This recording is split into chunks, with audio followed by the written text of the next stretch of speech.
guys, good morning. Ayan, ito nga pala guys yung Isuzu pick-up, Isuzu Fuego ng asawa ko. 1995 pa to guys. So, ngayon, 30 years na siya. Yan, ito yun guys. Yan. So, marumi yung makina niya ngayon kasi kahapon galing kami sa strawberry farm. Wala pa kaming oras maglinis.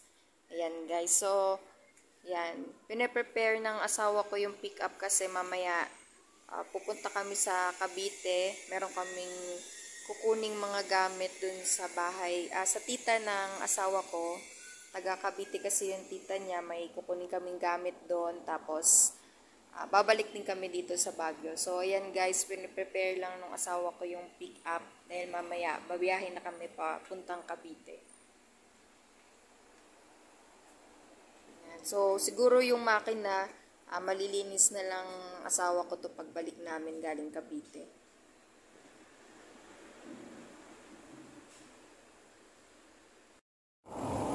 Hi guys, nandito kami ngayon sa NLEX North. Pauwi na kami ng Baguio. So, from Baguio, pumunta kami ng Cavite sa bahay ng tita ng asawa ko kasi may kinuha kaming gamit. Ngayon, pabalik na kami ulit ng Baguio. So, guys, from Baguio to Cavite, tapos Cavite to Baguio naman kami ngayon.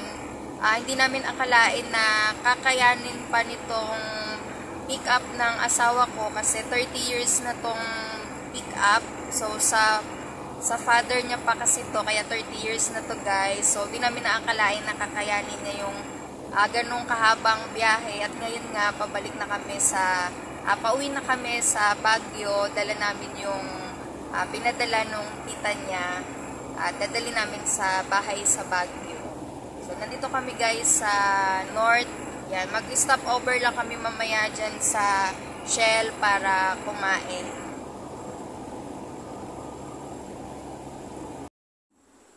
Hi guys, nag-stop over muna kami ngayon dito sa Total, dito sa NLEX North.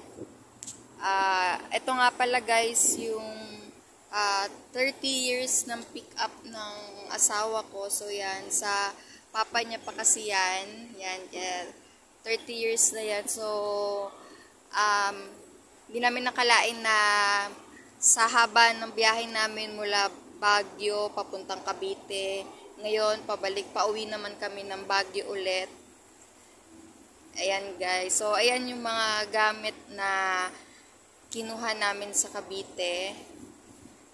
Ayan. So guys, kakain lang kami tapos pahingang konti. Babiyahin na ulit kami paakyat ng Baguio City.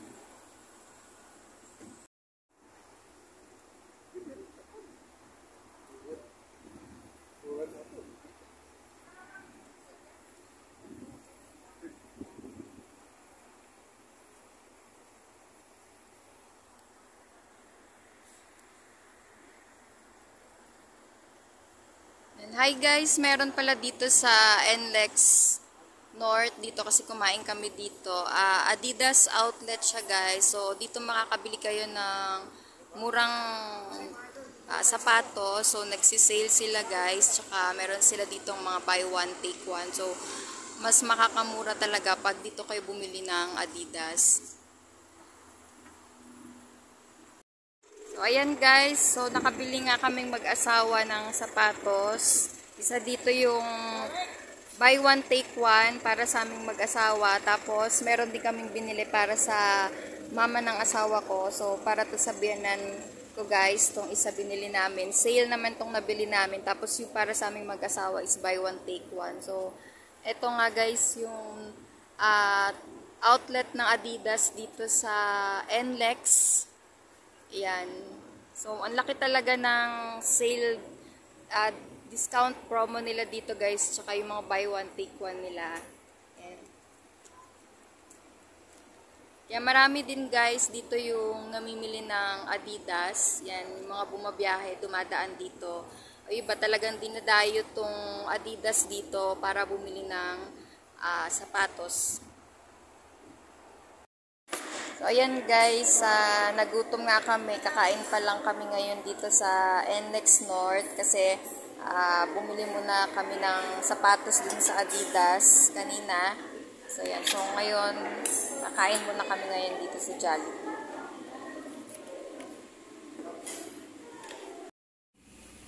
Ayan guys, tapos na kaming kumain. Tsaka yun nga, may nabili kaming sapatos dito na Adidas dito sa northbound NLEX Total.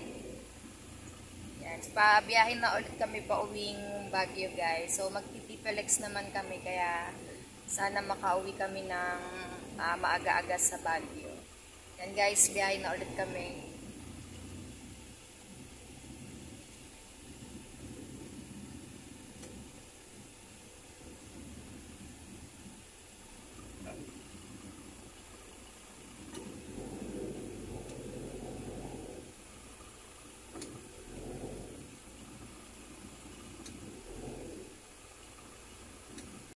Hi guys, nandito na kami ngayon sa dulo ng SETEX. Papasok na kami ng TPLEX. Medyo marami lang sasakyan dito sa papasok ng TPLEX. Ayan guys, so nakapila kami ngayon. Ayan, so pagkatapos nyan, Marcos Highway na kami, makakauwi na kaming Baguio.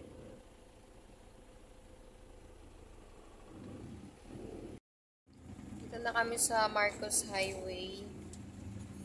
Paakyat na kami ng Baguio. Ayan. Tinabi na kami guys.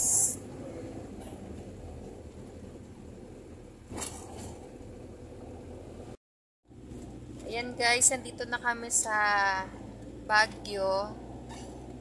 Ayan. So, ang haba ng biyahe namin mula nagbalikan kami dito Baguio to Cavite, tas mula Cavite pauwi ulit kami dito sa Baguio. So guys, sa haba ng biyahe, sa wakas dito na ulit kami sa Baguio City. So yun lang guys, hanggang dito na lang yung vlog namin. So please don't forget to like, share, and subscribe to our YouTube channel and follow us on Facebook, Team Vlogmas.